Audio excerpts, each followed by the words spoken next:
আপনাদেরও শান্তি বর্ষিত হোক। আশা করি সবাই ভালো আছেন। তো আপনারা যারা বাংলাদেশ থেকে আমাকে মেসেজ দিতেছেন, অধিকাংশ ভাই এখন কন্ট্যাক্ট নাম্বার পাইতেছেন, কল করতেছেন, যেহেতু আমি বাংলাদেশে আসছি, সিমটা চালু করছি। তো আপনাদের প্রতি আমার রিকোয়েস্ট, দেখুন এখন কাতারের পরিস্থিতি কি, অলরেডি অনেকগুলো ভিডিওতে আমি বলার চেষ্টা করছি, আর আপনারা তো বিভিন্ন নিউজে দেখতেছেন। তো এখন বর্তমানে যারা কাতার যাওয়ার জন্য তাড়াহুড়া করতেছেন, আপনাদের প্রতি আমার রিকোয়েস্ট, আমার কথাগুলো ভালো করে একটু শুনুন। আপনারা এখন একটু ধৈর্য ধরুন, মধ্যপ্রাচ্যের অবস্থাটা স্বাভাবিক হোক, দেন তারপরে আপনারা চিন্তা করুন যে আপনারা কাতার যাবেন, মিডল ইস্টে কোন দেশে যাবেন, কেন যাবেন। আর আমি স্পষ্ট আপনাদেরকে সবসময় বলছি যে আমি যে ভিসাগুলা দেই বা আমার মাধ্যমে যারা ভিসাগুলা অ্যাপ্লাই করেন, টোটালি নো ওয়ার্ক ভিসা, মানে কাজ সারা ভিসা। আমাদের কাছে কোনো কাজ নাই, আমি কোনো কাজ দিতে পারবো না, একবারে স্ট্রেট ফরওয়ার্ড কথা। আপনারা অনেকে যারা বলেন যে টুকটাক একটা কাজের ব্যবস্থা করে দিন ভাই চলার জন্য, আমি গিয়ে এখানে লাইসেন্স নিব, অথবা 6 মাস থাকবো, ইউরোপের জন্য অ্যাপ্লাই করবো, 5-6 মাস যাতে রুম ভাড়া টাকা ভাড়াটা নিজে চালানোর জন্য চলতে পারি, ওইটার জন্য একটা ব্যবস্থা করে দেন। আমি আপনাদেরকে দেখেন টোটালি কিন্তু নাই বলি। আমি হয়তো আপনাকে বলতে পারতাম যে ঠিক আছে আসেন, একটা ব্যবস্থা করে দিব, ইনশাল্লাহ হয়ে যাবে। না, আমি স্ট্রেট ফরওয়ার্ড সবসময় আপনাদেরকে বলি যে আমাদের কাছে কোনো কাজ নাই। আপনার স্কিল অনুযায়ী যদি কোনো কাজ পান বা কোনো হেল্পার অথবা কোনো ক্লিনারের, ওইটা আপনার একান্ত। না যদি পান তাহলে ওইটার দায়িত্ব আপনার। আমরা টোটালি কোনো কাজের দায়িত্ব নেই না, বা আমি এগুলা কোনো এগ্রিমেন্ট নিয়ে কাজও করি না। আমার কথা স্ট্রেট ফরওয়ার্ড, যে আমার কাছে যে ভিসাগুলা আমি দেখেন, এখানে অনেক হিস্টোরি আছে, অনেক ভাই কান্নাকাটি করছেন, অনেক ভাই অনেক মেসেজ আমার মোবাইলে আছে, স্ক্রিনশট আছে, রেকর্ড আছে। আপনারা অতীতে অনেকগুলো ভিডিওতে আমি বলার চেষ্টা করছি।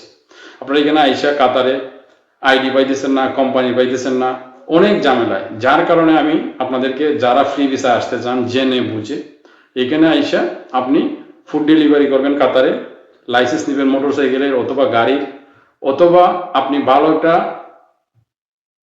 স্কিল জানেন, এটা হইতে পারে ইলেকট্রিকের কাজ, হইতে পারে ফ্রিজের কাজ, এসির কাজ, অথবা ভালো ইংলিশ জানেন যে 5 স্টার হোটেলগুলোতে আপনারা কাজ করতে পারবেন।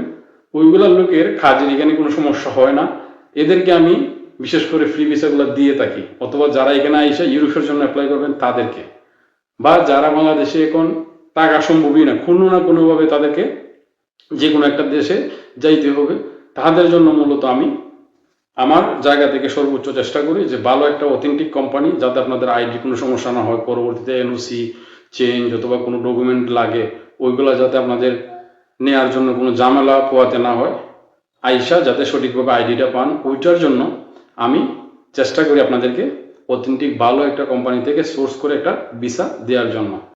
তো আপনারা যারা আমাকে ফোন দিয়ে বিরক্ত করতেছেন, আপনাদের প্রতি অনুরোধ, আমাকে ফোনগুলো দিবেন না। আমি এই ভিসা নিয়ে কাজ নিয়ে এগুলো আমি করি না।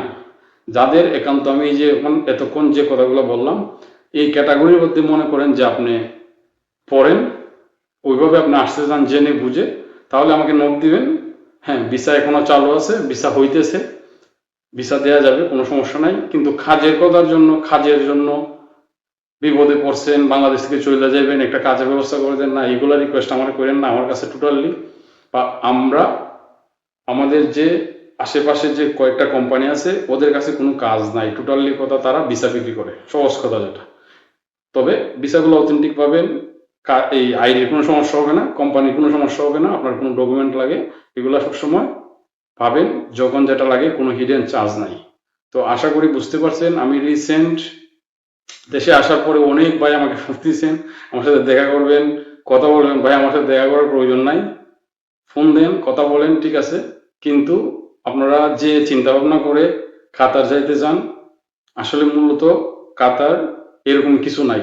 যারা স্কিল ওয়ার্কার তারাই কাজ কাম পাইতেছে না, অনেক ঝামেলায় আছে। আর বর্তমানে তো যুদ্ধ চলতেছে, ওইটা তো পরিস্থিতি খুব খারাপ, আপনারা জানেন। তো আশা করি এই ভিডিওর মাধ্যমে আমি কি বলতে চাইতেছি বা বলার ইচ্ছা ছিল আপনারা বুঝতে পারছেন। তো দয়া করে আর ফোনে বিরক্ত করবেন না আমারে, আর না হয় আমার ফোন নাম্বারটা কিন্তু উঠাই দিতে হবে, এছাড়া আর কোনো পথ নাই।